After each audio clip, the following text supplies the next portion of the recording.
Mesdames et messieurs, c'est toujours un plaisir de vous retrouver sur Varpatura Télévision pour le bulletin d'information. Bienvenue à tous. À la une de l'actualité, une vive tension a été observée dans la matinée du lundi 22 juillet 2024 sur le site de déplacés de Roussayo, situé au nord du quartier Mungunga, en territoire de Niragongo, au nord Kivu. Les déplacés ont manifesté pour exprimer leur mécontentement après le meurtre d'un jeune homme abattu en tenue militaire de FARDC. Pendant ce temps, une insécurité grandissante est observée à Bambo. On fait le point avec Rachel Adassaliwala.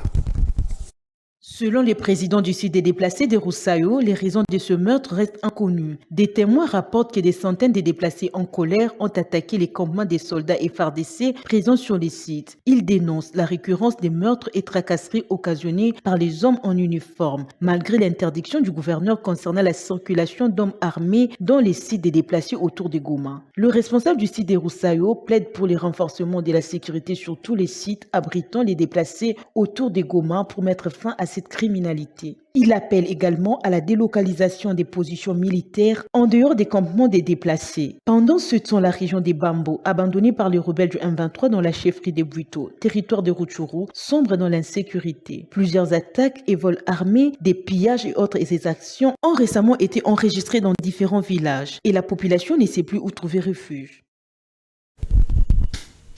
Sécurité toujours, 2 personnes sont tombées dans une embuscade tendue par des hommes armés identifiés comme de présumés rebelles Seleka centra-africains dans les territoires d'Ango, province du Bas-Ouélé. Les faits se sont produits dans la localité de Bagata, à plus de 500 km au nord de Kisangani. L'information est confirmée par l'administrateur du territoire, Marcelin Manzale, indique que ce présumé rebelle aurait même rançonné les habitants dans cette partie de la province avant de s'enfuir dans la brousse. Il a été joint au téléphone par Rachel Adassaliwala. Les éléments présumés Seleka qui ont extorqué leur somme d'argent, ils avaient à peu près 450 000, ainsi que d'autres biens qui sont importés. Et finalement, ils ont aussi réussi à trouver le pneu de ces passants. Ils menaçaient même l'enfant qui avait l'âge de moins de 14 ans. Et les événements ont eu lieu dans le village, la localité Bangata, située dans la chefferie de Mapoi, la Banda, c'est à quelques 500 km au nord de Kisangani, dans le territoire d'Ango. À l'heure où je vous parle, les événements de FARDC sont déjà allés à leur poursuite et d'autres détails viendront. Et cette instruction du chef du président de la République démocratique du Congo au regard de défis sécuritaires et économiques dont fait face le pays, Félix Tshisekedi a appelé le membre du gouvernement à être à la hauteur des aspirations du peuple. C'est là après la confiance que celui-ci a renouvelée à sa famille politique en lui donnant une large majorité à l'Assemblée nationale. Regardez. Nous nous réunissons dans un contexte particulièrement crucial pour notre pays, marqué par des défis sécuritaires et économiques significatifs, mais aussi par de nouvelles opportunités de développement et de progrès pour notre nation. Ce moment est décisif pour définir les lignes directrices de notre engagement collectif. Les défis que nous devons relever sont nombreux et complexes et les attentes de notre peuple sont claires et pressantes. En effet, le peuple congolais nous a honorés en nous accordant une fois de plus sa confiance lors des dernières élections, offrant au passage une majorité parlementaire confortable à notre coalition. Cette confiance renouvelée n'est pas seulement un honneur, mais surtout un impératif de redevabilité pour nous tous. Elle nous oblige à une action déterminée et résolue. Nos concitoyens attendent des résultats tangibles, des changements concrets dans leur quotidien, et nous devons être à la hauteur de leurs aspirations. C'est ainsi que, lors de la première réunion du Conseil des ministres de ce gouvernement, j'ai insisté sur l'importance de travailler sans relâche et avec un sens profond de dévouement pour atteindre les résultats attendus par nos concitoyens, conformément aux 6 engagements que j'ai pris pour cette nouvelle mandature, à savoir création de plus d'emplois, protection et stabilisation du pouvoir d'achat, sécurisation du territoire national, diversification de l'économie nationale, garantie de l'accès aux soins de santé et renforcement de l'efficacité des services publics. Autre chose à présent, le gouverneur de la province de Maniema, Moussa Kabouakoubi, a publié son gouvernement provincial composé de 10 membres. Le gouvernement Kabouakoubi ne dispose d'aucune femme nommée ministre provincial. Affermez vite à vous plus de détails.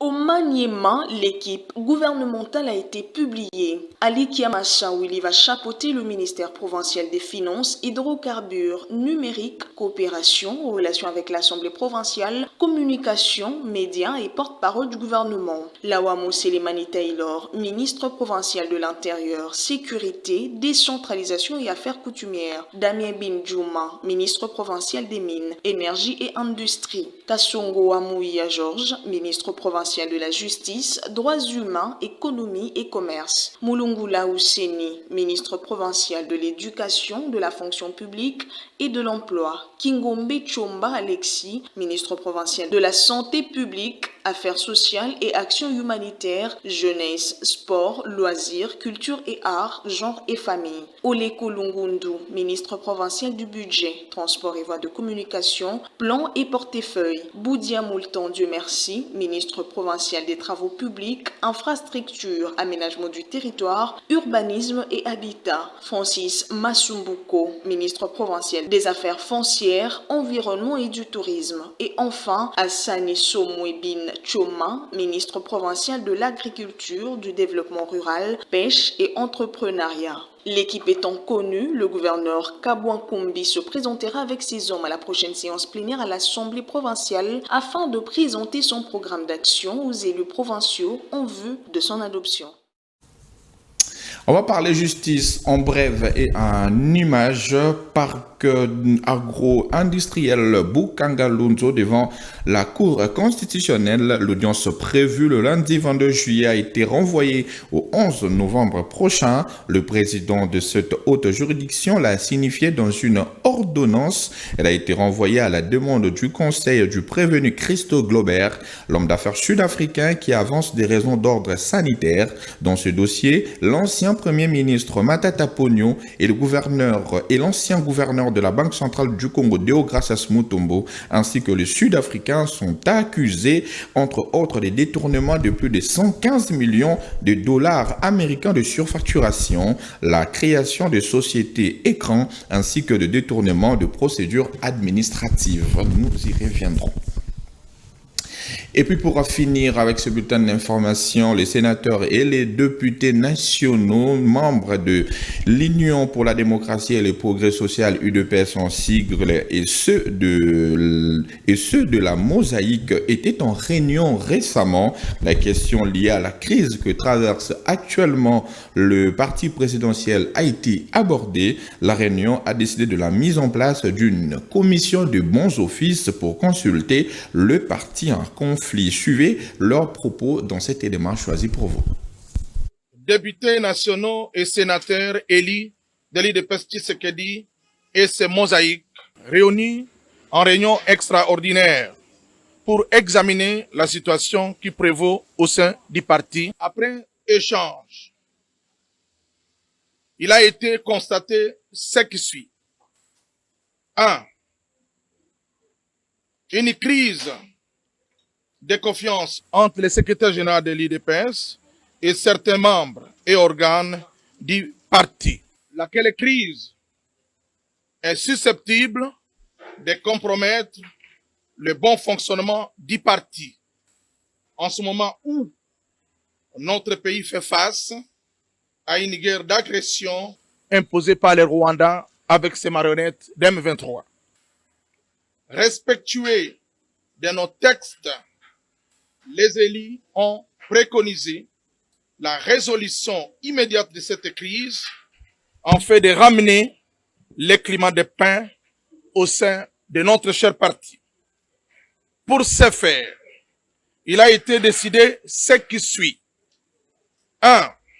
La mise en place d'une commission de bons offices devra rencontrer les partis en conflit, et c'est pour une durée de 3 jours. 2. Préparer les conditions de la tenue de la convention démocratique du parti dans les brefs délais. 3. Demander aux partis en conflit de s'abstenir de mener la guerre médiatique qui risquerait de compromettre la vie de nos compatriotes.